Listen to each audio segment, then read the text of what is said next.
अस्सलाम वालेकुम। Matrices and determinants unit का adjoint of a 2x2 matrix. आप 2x2 का एडजॉइंट कैसे निकालते हैं? 2x2 का क्या है? 2 रो 2 कॉलम, 2 रो 2 कॉलम। और इसका माइनर्स कैसे निकालते हैं, कोफैक्टर्स कैसे निकालते हैं, ये भी मैंने वीडियो बनाई है, वो भी आप देख सकते हैं।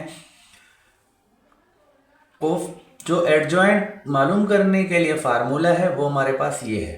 एडजॉइंट ए मालूम करना है तो हम क्या करते हैं, हम जो मैट्रिक्स ए है उसके कोफैक्टर्स मालूम करते हैं। कोफैक्टर्स का एक मैट्रिक्स मालूम करते हैं और फिर उसका ट्रांसपोज करते हैं। और कोफैक्टर्स मालूम करने के लिए हमारे पास कोफैक्टर का ये फार्मूला है। तो ये फार्मूला हमारा कोफैक्टर का है। वैसे इसका एडजॉइंट हम यहीं से देखकर भी पहचान लेते हैं कि इसका एडजॉइंट क्या आएगा। इसका एडजॉइंट क्या आएगा, हम इनको रिप्लेस कर दें, 1 की जगह 7 और 7 की जगह 1, और इनके साइन चेंज कर दें तो ये इसका कोफैक्टर बनेगा। ये 2x2 का है इसलिए इसका कोफैक्टर निकालना कोई मुश्किल नहीं है।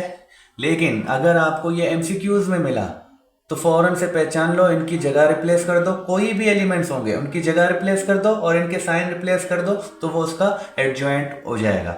लेकिन अगर हमें एग्जाम में इसको पूरा हल करने का मिला तो हम उसको प्रोसेस कैसे करते हैं, उसको कैसे स्टेप बाय स्टेप करते हैं, तो हम क्या करेंगे, हमारे पास जो फार्मूला है A I J is equal to -1 I plus J M I J.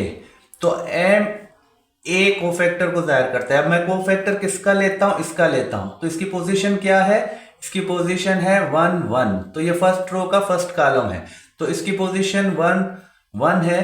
तो अब -1 के ऊपर भी यही आएंगे, 1 + 1 और एम आई जे। तो एम कैसे मालूम करेंगे, 1 का एम क्या है, इसको काट दो, जिस रो में है उस रो को काटो, जिस कॉलम में है उस कॉलम को काटो, बाकी जो बचेगा वो एक ही है। 2x2 में एक बचता है, 3x3 में 4 एलिमेंट्स बचते हैं तो उसका डिटर्मिनेंट निकालते हैं, वो यहां वाले पोजीशन का माइनर हो जाएगा। यहां 4 नंबर है तो इनको 3 तो कट जाएंगे, बाकी जो बचेगा वो माइनर होगा। तो इसको मजीद में हल कर दूं तो अब इसके ऊपर -1 है तो पावर 2 हो जाएगा, और पावर 2 का मतलब माइनस खत्म, सिर्फ 1 बचेगा, और इसका जो कोफैक्टर आया 7 आया। जो माइनर आता है वही कोफैक्टर आता है जब उसका पावर इवन में होगा। अगर पावर हॉड में होगा तो माइनर की साइन चेंज हो जाती है।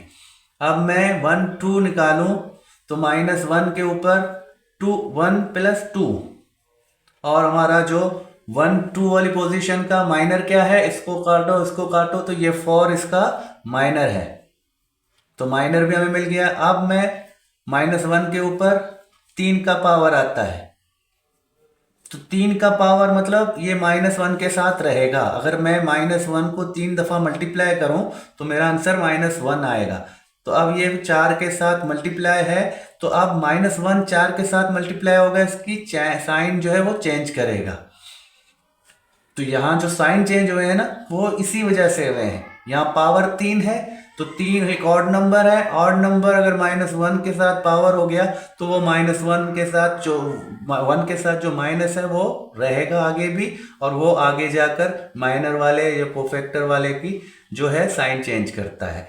तो अब ये ए, अब क्या है, A21 -1 के पास जो पावर होगा वो, अब माइनस इसका माइनर क्या है 2 1 2 1, ये पोजीशन है तो ये काटें तो ये 6 जो है माइनर बनता है। अब पावर 3 है -1 के ऊपर तो 3 का मतलब -1 रहेगा, और इसको 6 से मल्टीप्लाई कर दें तो -6 आएगा। इसी तरह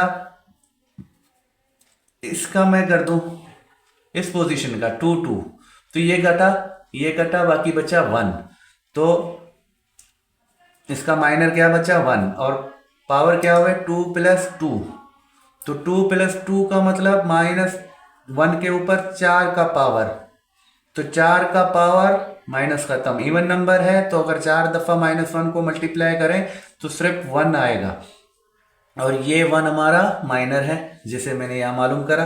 तो अब 1 को 1 से मल्टीप्लाई करते हैं, ये 1 मिल गया। तो चारों जो फैक्टर्स हैं, को फैक्टर्स हैं, वो हमें मिल गए।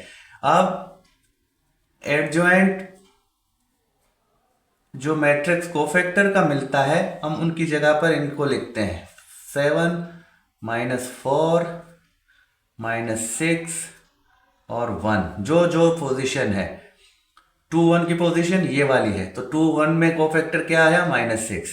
2 2 की पोजीशन ये वाली है, तो 1 आया, तो मैंने उस पोजीशन में रख दिए।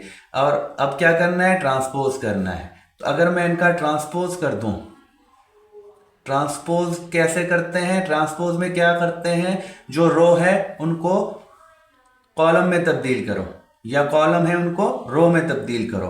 तो मैं इसका जो अब जो रो है उनको मैं कॉलम में चेंज कर रहा हूं। तो ये रो है, फर्स्ट रो है, फर्स्ट रो को मैं फर्स्ट कॉलम में लिखूंगा।